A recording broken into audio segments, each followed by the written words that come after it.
Om Om Om Sahana Vavatu Sahano Bhunaktu Sahaviryam Karavavahai Tejasvinavadhitamastu Ma Vidvishavahai Om Shanti Shanti Shantihi Harihi Om Shri Gurubhyo Namaha Harihi Om बोलिए श्री सद्गुरुनाथ महाराज की जय। हर हर नमः पार्वती पतये हर हर महादेव। हरि ओम। Welcome to this session of Chinmaya Yoga. Commit to win and win you will. We are today in the second chapter of this book, A Manual of Self-Unfoldment by Puducherry Swami Chinmaya. In this chapter, Swamiji speaks about how we often, make the mistake of, if I want something to be okay, I look at the environment around me. I try to solve the issues with the environment around me. I try to solve the issues with the people around me. I try to change people. I want to make a change in them, in their personal, so that I will feel good. I also try to change the objects. For example, object of perception, whatever I see, if I don't like it, I try to move the object away and keep something else in that place. Whatever I hear, I try to push the sound away and try to listen to something else that I want to. But these changes are not going to be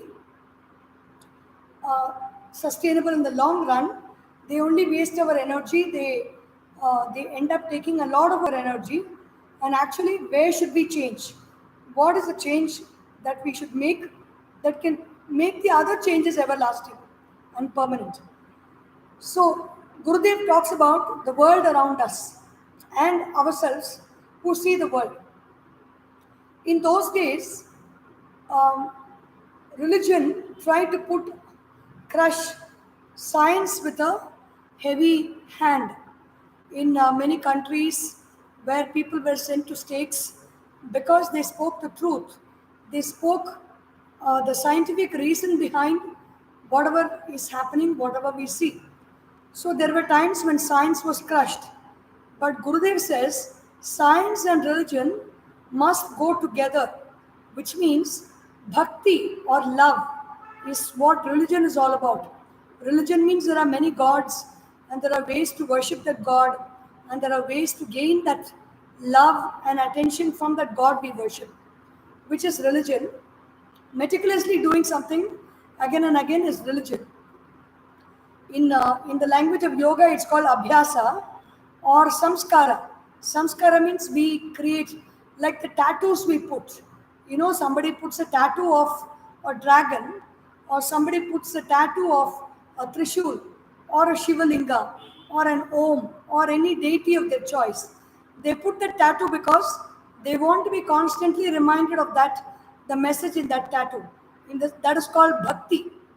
And jnana means I seek the ways through knowledge to achieve what I want to achieve.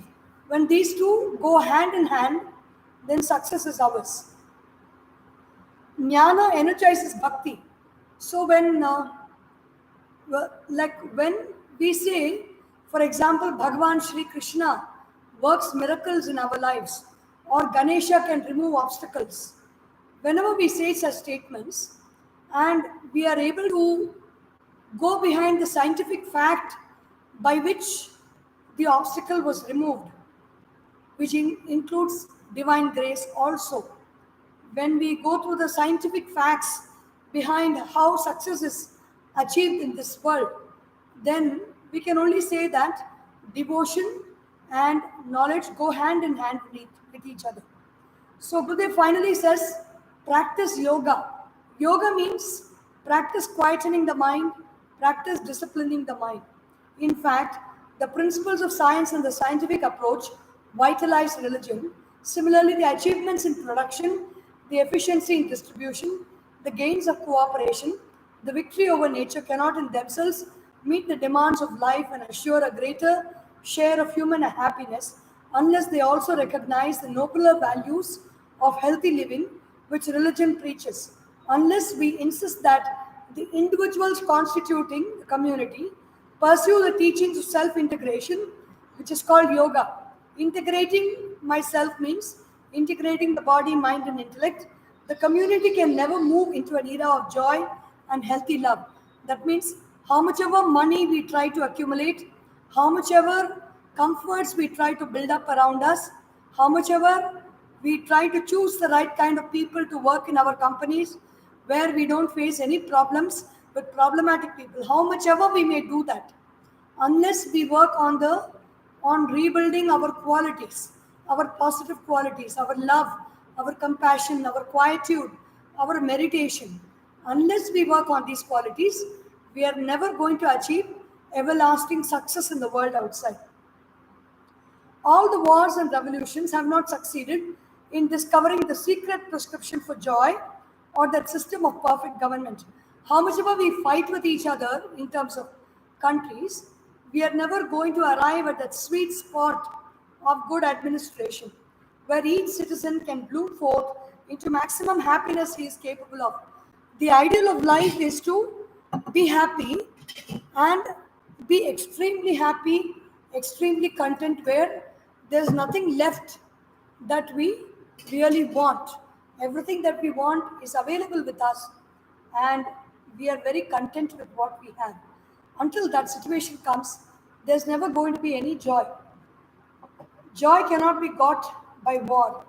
This failure of not looking into ourselves can be traced to the very ignorance in us of the real meaning of life and its component parts. So, why do we do these things? Like always working on the situation around us, trying to correct the people around us, and trying to move away or gain objects around us to make us happy. That is because, out of ignorance, we have not really realized what is the core nature of my personality, what is the core nature of my existence. Until I realize that, I'm never going to find any permanent joy in whatever actions I do.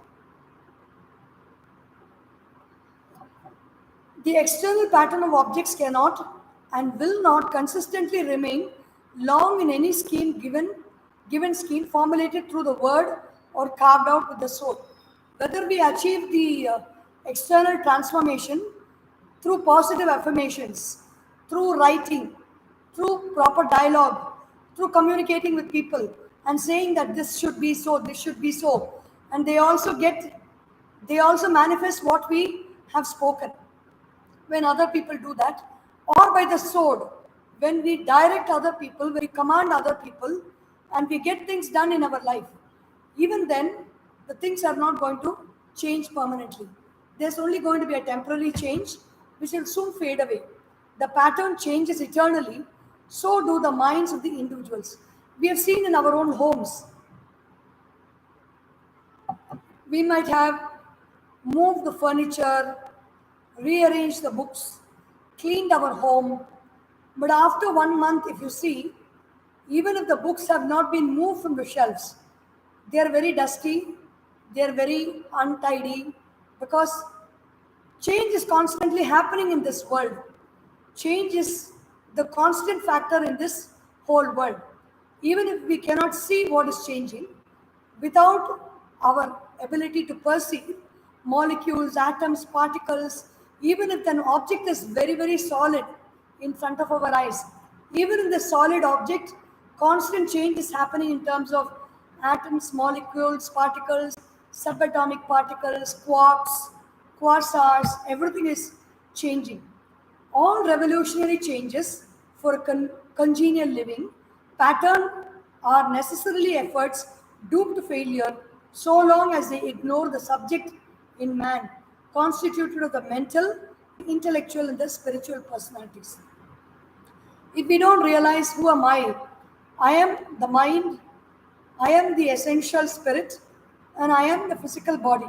If we don't understand these three concepts of our own personality and work on them and make them steady, making them steady is the process of yoga.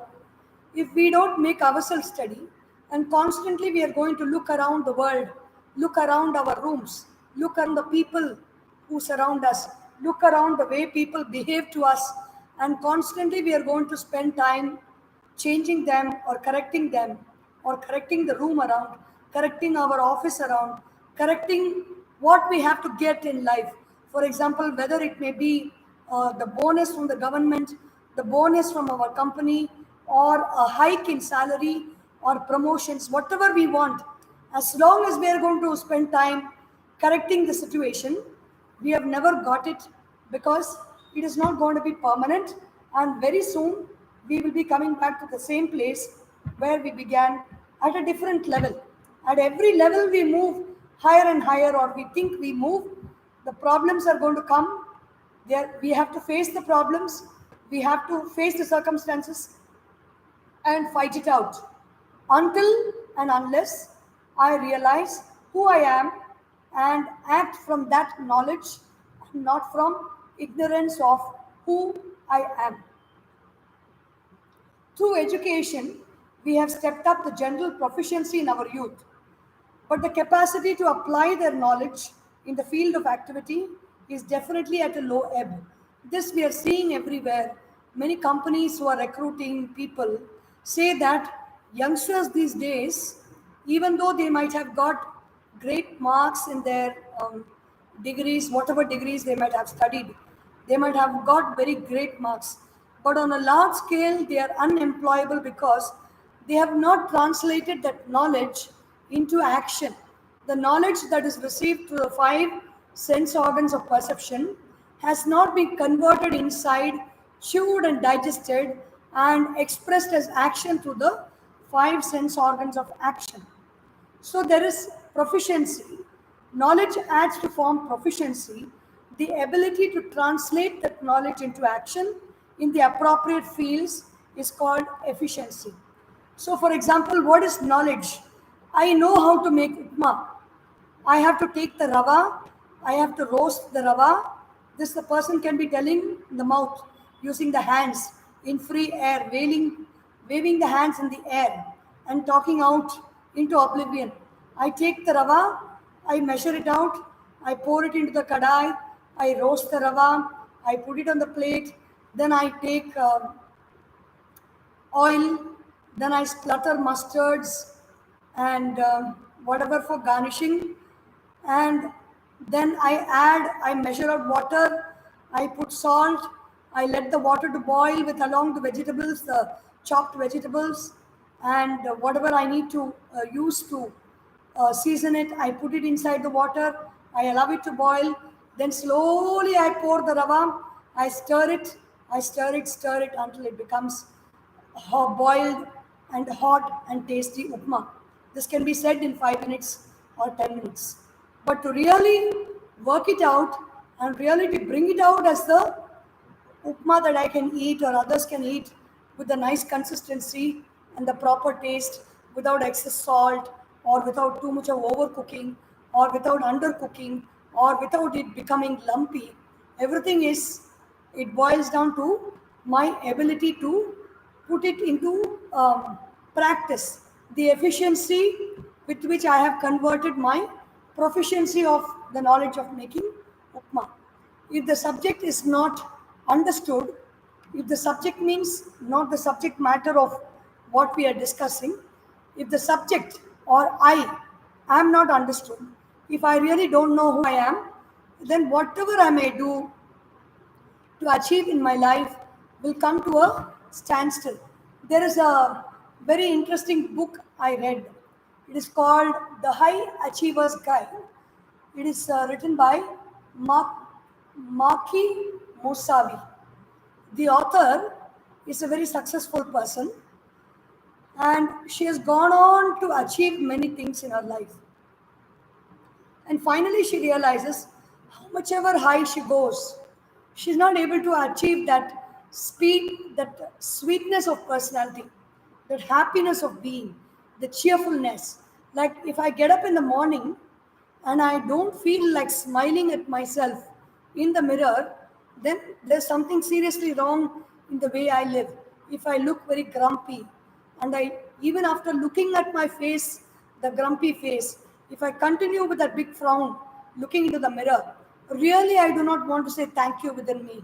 Really I don't feel grateful for anything that I have. Then there is something seriously wrong with the kind of lifestyle that I'm leading, the kind of work that I'm doing, the kind of results that the work is coming. The results may be luxury, the results may be a lot of money, the results may be a comfortable home or a very comfortable office where I get a lot of respect, but still something is seriously wrong if I really cannot be happy within me. So that is where efficiency comes in. Proficiency, the knowledge, and efficiency. To channelize these resources in the heart of the heroic youth, they must be trained to study the problems of life and to evaluate each of them correctly. This calls for a special mental balance and an unerring intellectual self application in each of the problems. So, the title of today's talk is Fine Tune the Mind. So, fine tune your personality means what are the contents of my personality? I am made up of mainly three things that are very visible, and one thing that is invisible and unmanifest. And that one thing which is invisible and unmanifest is invisible and unmanifest in everybody. So that is equal, that is same. There is no difference in that. I just have to know about it. But the rest of the three things are, out of the three, one is really very manifest, and the other two are manifest at times. People who know about it will know about it. What are these parts of my personality? One part of my personality is a physical body which is manifest for everybody to see. Whether I'm tall, short, dark, thin, fair, complexion, healthy, fit, slim, trim, whatever it may be, athletic personality, or a lazy physical disposition. Everything is very visible. It's part of my physical personality. The other part of my personality is the mind. What is the mind? The mind is made up of thoughts, but a thought does not make the mind. The connection between mind and thoughts is like water and the river. There can be water everywhere. There can be water in a cup. There can be water in a pot. There can be water on the floor. There can be water in a small pool. There can be water in a well. There can be water in a tank. But that water, you cannot say it's a river. For it to be called a river, the water has to flow with a certain consistency. The water has to keep flowing. And what keeps flowing is water, and the whole thing is called the river. In the same way, thoughts have to flow in a consistency at very high speed, and the flow of thoughts is called the mind. And then we have the intellect, which finalizes everything that the mind chooses. There are different types of thoughts, there are different types of propositions and ideas available, but the mind takes up one idea and decides finally to execute it. Our life is nothing but a series of decisions that have manifested as our day to day. Whatever has happened to me in my life from morning and whatever is going to happen to me till night is a result of so many numerous decisions that the intellect has taken in the past, that is manifesting as the results that are coming to me, that what I am experiencing today. So the body, mind, and intellect are there, which forms the core of my personality. Gurudev's very famous BMI chart is there. It is available on the internet also. Body is what the body does, it perceives everything. Without the body's participation, there can be no perception around us.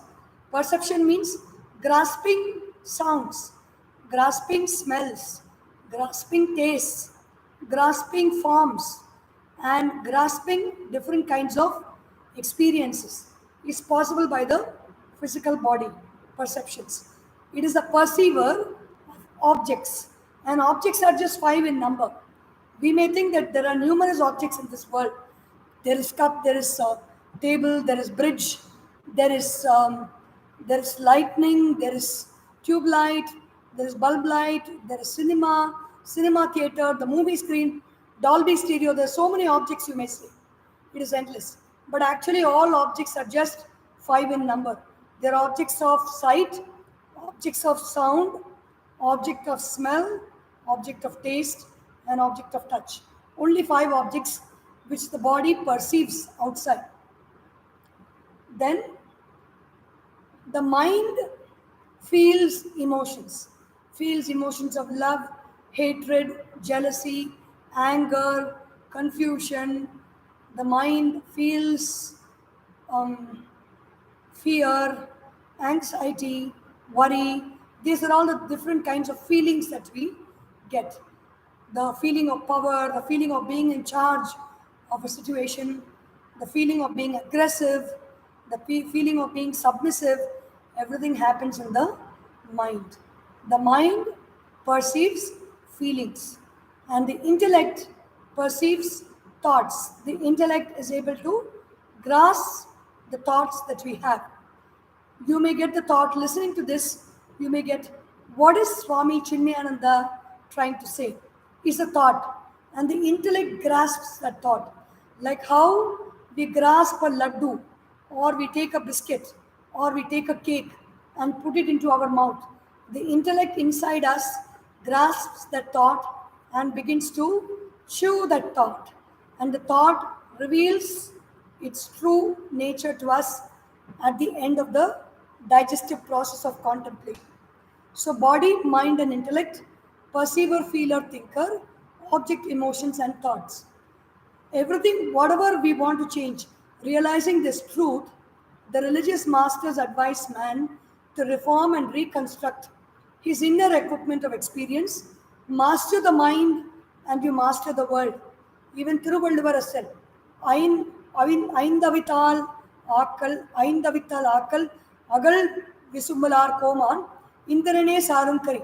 And he says how the tortoise is pulling all its organs inside in the time of danger. In the same way, all the sense organs have to be pulled inside. Our brain is also like the tortoise. The sense organs have to be pulled inside and held so that we are able to control the mind. And when we control the mind, we control the world. Nevertheless, man in his innocence still believes in the development and beautification of the external world more than the rehabilitation of his innermost personality. In this book on time management by Brian Tracy, he says we should not waste our time. There are four kinds of activities: urgent and important, important but not urgent, important but totally not urgent at all, important but not urgent but important, and the last one is not important and not urgent. So these are category A, category B, category C, and category D. Most of the time, he says, people waste their time in their life, productive hours of their life, doing work which are neither urgent nor important, or are urgent and not important. There is C and D categories of work. If we want to really achieve success in life, we have to work first on what is urgent and what is important. And the B category is what is important but not urgent. For example, if my exam is going to come 6 months later, it is important that I study, but it is not really urgent. I can really plan my work in such a way that I can easily study up to that examination date. But suppose the teacher has given me a project and I have to complete the project and the due date is today. I have to submit it by this time at 7 o'clock or 8 o'clock. Then it is important and urgent also. Because the consequences of not doing the task is very high. When the consequences are very high, then it is very urgent and important. So, urgent but not important is people who simply come and chat with us. They are very important people in our lives. They may be our close friends, our colleagues, members of the family. They may be chatting on something, and we will be spending a lot of time, and even the social media is there. It is important, of course, but always it is not urgent. It can always wait for a particular time. We start browsing all that and waste so much of our time. In the same way, in our life, we have a lifespan and it is called lifetime. Why is it called lifetime? Time is life. Our life expands to this particular period. We have only so much of life left. And in that life, when we want to accomplish great things, we have to focus on the A categories of work which are urgent and important. Even in our Dharma Shastras, what do they say? What is most urgent? All actions of Dharma, meaning good duties and good responsibilities that we have, we should do it like as if Yama Dharma Raja is standing behind us and ready to catch hold of our neck and finish us the next moment. With that speed, we have to do Dharma. But jnana, which is, it is eternal, it is always there.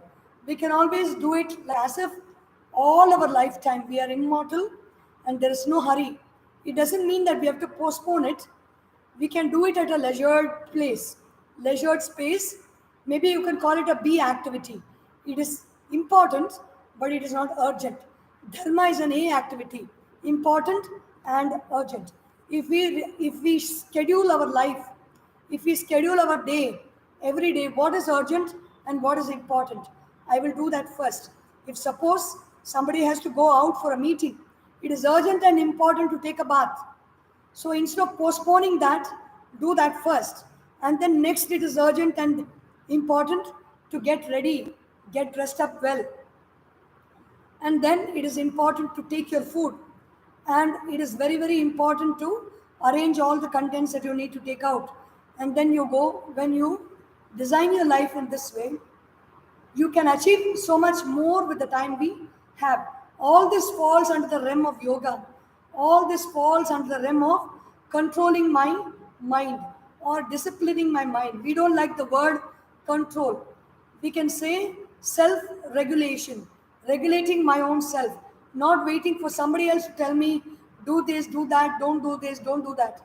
My total world of experience is made up of the world of objects, the world of feelings, and the world of ideas. So, there are objects, feelings, and ideas all around me, and I experience them as thoughts and feelings within me. I should learn to be in tune with what I am feeling and what I am thinking. When I'm not in tune with my body, when I'm not in tune with my breathing, when I'm not in tune with my mind, when I'm not in tune with my breath, when I'm not in tune with my loved ones around me, then every part of my life is going to be a problem. So, yoga teaches us the way to be in tune. Everybody, in fact, whatever people are doing to make our life good, it is all boiling down to organizing things well for us. What does the politician do? He organizes the people in such a way that administration is possible and everybody get to have a very content and satisfied life in terms of political administration, in terms of using the material resources for the welfare of the people. What do economists do? All this Gurudev says. What do economists do? Economists organize our finances, organize our financial ideas in such a way that when we invest on certain things and when we remove our investments on certain things, when we save and when we handle our money in an organized manner, that money will serve us better. So, what does a teacher do in the class? A teacher is organizing the thoughts of the student in relation to the subjects that they are studying. The happenings around me and in the world that lies about me are not at present under my control. Again, this book, Brian Tracy in Time Management, he says, how much ever we are able to be in control of our situation. Our happiness depends on how much I am able to be in charge of the situations around me, how much I am able to be in control of the people around me, in control of the situations around me, in control of the objects around me. If I lose control, then I begin to feel unhappy. But Gurudev here says we can organize everything, but all the time we cannot be organizing things because we will never be in total control of the situations around us. We will never be in total charge of the people around us. We will never be in total charge of the emotions that we have unless we are very, very great Mahatmas. As the mind, so the world. The world is the interpretation of our mind, whatever we experience in the world. If the mind is not organized, life is not joyful. Full stop. So if life has to be joyful, the mind has to be organized. Not the surroundings, not the people, and not the objects. We can do it, but then we have to organizing the surroundings, the people, and the objects is only a preparation for me to take my mind off my surroundings, take my mind off the people, and take my mind off the objects, and focus the mind within, and look within, see what kind of thoughts I have, and organize them. So Gurudev says, how to bring about this change in me? If one can bring out into expression the fragrance of one's positive qualities, then people rush towards that individual, charmed by his beauty and grace. In the same way, when we are going on displaying our negative qualities, anger, hatred, jealousy, anxiety, worry, and we are going on giving trouble to others in terms of the qualities that we express, naturally people are going to be repelled by us. They are not going to come close to us. And it has been found true all over the world, whether it's South Africa, New York, whatever society, whatever caste, creed, color, or people are magnetically pulled towards a person who exudes certain qualities. These positive qualities, the thing is, it is not that those people are God descended down and they are special people who have special qualities. These qualities are there in all of us, but we do not pay attention to those qualities, and we do not grow those qualities. There is a Strength Finder 2.0 by Gallup. There's a book. It gives us 34 qualities, and it says you find out what are all your top 5 qualities, and every day focus your attention. It can be collectedness, it can be harmony, it can be efficiency to organize, it can be people person, whatever it is. Those are your top 5 qualities. Hone those qualities by focusing your attention every day on those qualities. Build up those qualities. You have to pay yoga says 2 things. One is Abhyasa and other is Vairagya. As I mentioned, it is there in the Bhagavad Gita also. Abhyasena tu kaunteya, Vairagyena tu grihyate. So Abhyasa is constant focus. If I have the quality of sharing with people, I focus on that quality and I bring it out in my life like Karna, how he gave away things to people. If I have the quality of giving love to others, then I focus on speaking lovingly, I focus on loving actions, I focus on loving thoughts on a day-to-day basis. Then those thoughts will improve. It is just like making a garden, removing the weeds, which are all the negative qualities, and focusing on all the plants that we have planted, watering those plants, nourishing them with compost and humus, and then giving our loving words to those plants, and then building the vibrations around the garden so that the garden gives forth its beautiful yield of flowers and fruits and leaves. Whatever it's capable of, it will give with joy when we give out with joy. So focus through yoga, through the practice of yoga.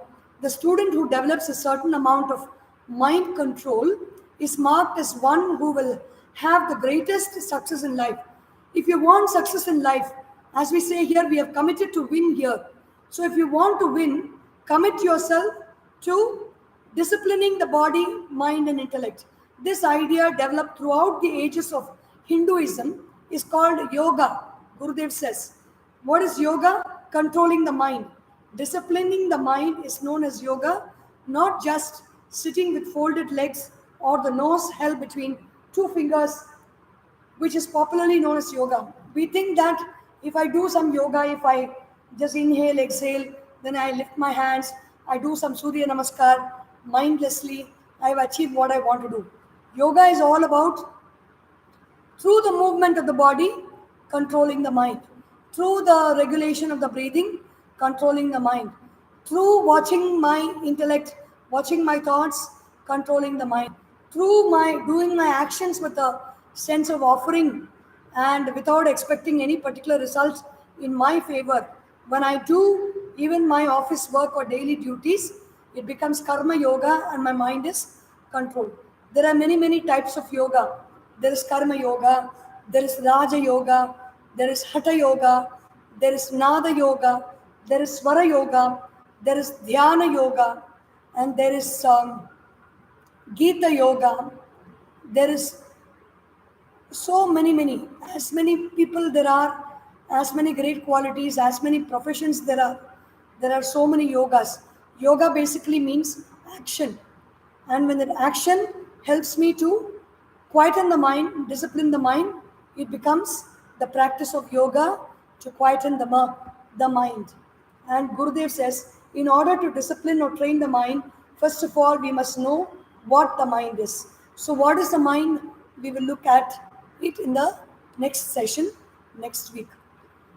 Om, Om, Om, Sarvesham Swastir Sarvesham Shantir Sarvesham Purnam Sarvesham Mangalam Sarve Bhavantu Sukhinah, Sarve Santu Niramayah, Sarve Bhadrani Pashyantu, Ma Kaschit Dukkha Bhag Bhavet. Om Asatoma Sadgamaya Tamasorma Jyotirgamaya Mrityorma Amritam Gamaya. Om Shanti Shanti Shanti. Harihi Om. Shri Gurubhyo Namaha. Harihi Om. Bole Shri Sadgurunath Maharaj Ki Jai. Hari Om.